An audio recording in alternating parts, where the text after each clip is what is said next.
In the wild, life is a delicate balancing act. Every moment is a test of survival, a constant interplay between the forces of nature and the resilience of living organisms. Every living thing, from the smallest insect to the largest tree, faces challenges that test its ability to survive. These challenges come in many forms, such as predators, harsh weather, and competition for resources. These challenges, known as stressors, are an inescapable part of nature. They can be physical, like a storm or drought, or biological, like disease and predation. Stress, in its simplest form, is any factor that disrupts the normal functioning of an organism. It can trigger a range of responses, from behavioral changes to physiological adaptations. It can be a temporary inconvenience or a major threat to survival. For instance, a sudden drop in temperature might cause a plant to wilt, while prolonged exposure could lead to its death. Ecological stress, on the other hand, refers to the impact of these stresses on entire ecosystems.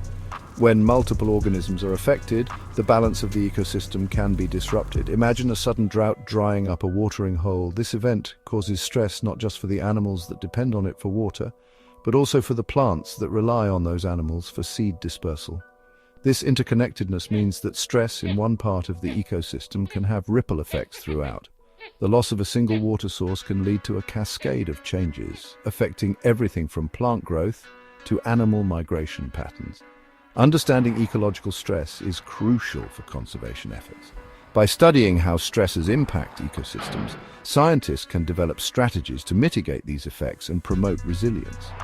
By identifying and mitigating stresses, we can help protect the delicate balance of nature for generations to come. This knowledge is essential for preserving biodiversity and ensuring the health of our planet. Stressors come in many forms, each posing unique challenges to ecosystems. We can broadly categorize them into four main types: climatic, chemical, physical, and biological. Climatic stressors, as the name suggests, are related to weather and climate patterns. These include extreme temperatures, droughts, floods, and storms. Chemical stressors involve changes in the chemical composition of the environment, such as pollution from industrial activities or agricultural runoff. Physical stressors encompass alterations to the physical structure of habitats. Examples include deforestation, mining, and the construction of dams. Finally, biological stresses arise from interactions between living organisms. This could involve the introduction of invasive species, the spread of diseases, or increased competition for resources. Ecological perturbations are events that disrupt the normal functioning of an ecosystem. These disturbances can be natural, like volcanic eruptions or wildfires, or human-induced, like oil spills or deforestation. The impact of a perturbation depends on its intensity, duration, and the ecosystem's vulnerability. A small, localized disturbance might have a minimal effect, while a large-scale event can cause widespread changes in species composition and ecosystem processes. Consider the impact of a wildfire. While destructive in the short term, fire plays a crucial role in many ecosystems, clearing out dead vegetation and creating space for new growth. However, a high-intensity fire, fueled by human activities, can have devastating and long-lasting consequences. Despite facing constant disturbances, ecosystems possess a remarkable ability to withstand and recover from change. This capacity is known as ecosystem stability. Ecosystem stability has two main components: resistance and resilience. Resistance refers to an ecosystem's ability to resist change in the face of a disturbance. A highly resistant ecosystem will show minimal changes in its structure and function even when subjected to stress. Resilience, on the other hand, is the ability of an ecosystem to recover to its original state after a disturbance.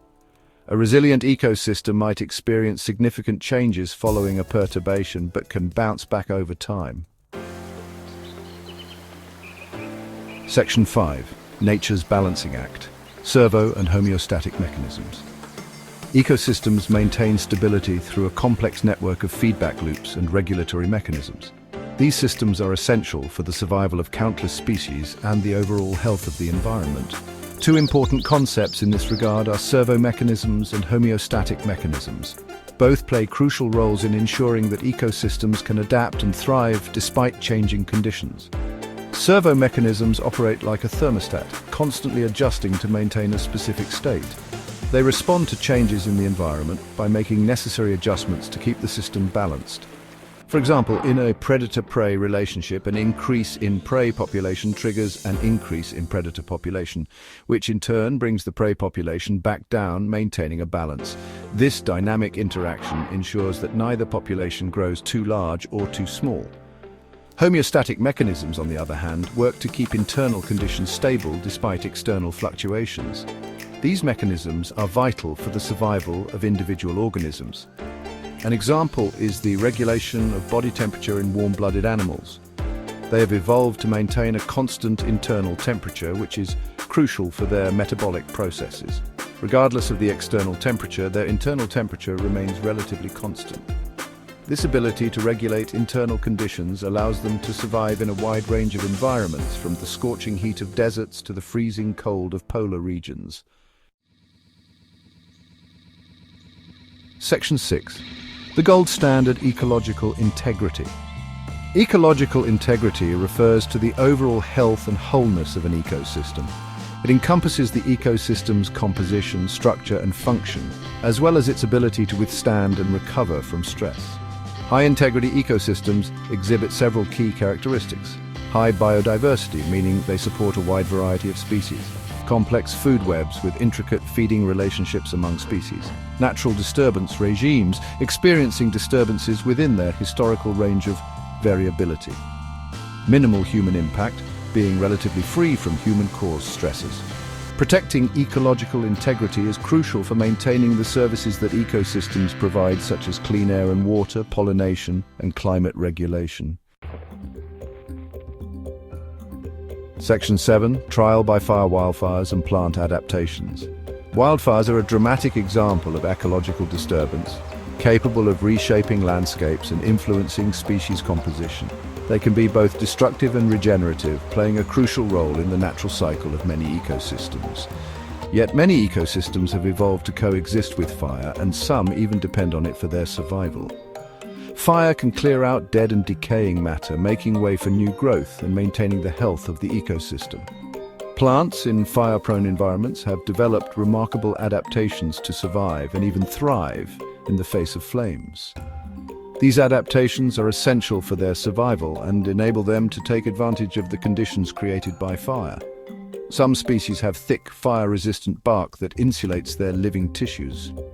This adaptation allows them to withstand the intense heat of wildfires and protect their vital structures. Others possess seeds that require the heat of a fire to germinate, ensuring that they sprout in a landscape cleared of competition. This strategy allows them to take full advantage of the nutrient-rich ash left behind by the fire. One fascinating adaptation is found in the lodgepole pine.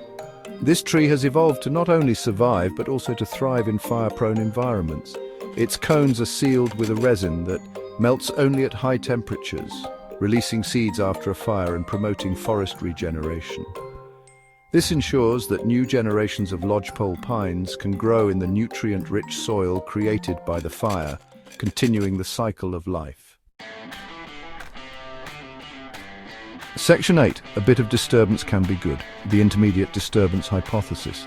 While extreme disturbances can devastate ecosystems, the intermediate disturbance hypothesis, or IDH, suggests that a moderate level of disturbance can actually enhance biodiversity.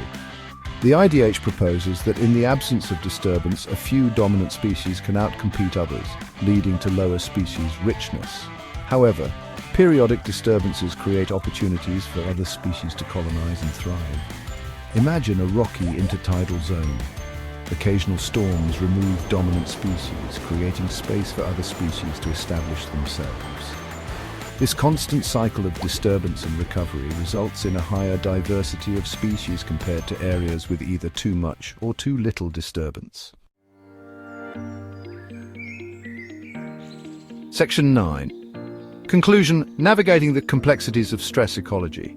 Stress ecology is a vital field of study that helps us understand how ecosystems respond to change. By unraveling the complexities of stresses, ecosystem stability, and the role of disturbances, we gain valuable insights into the resilience of nature.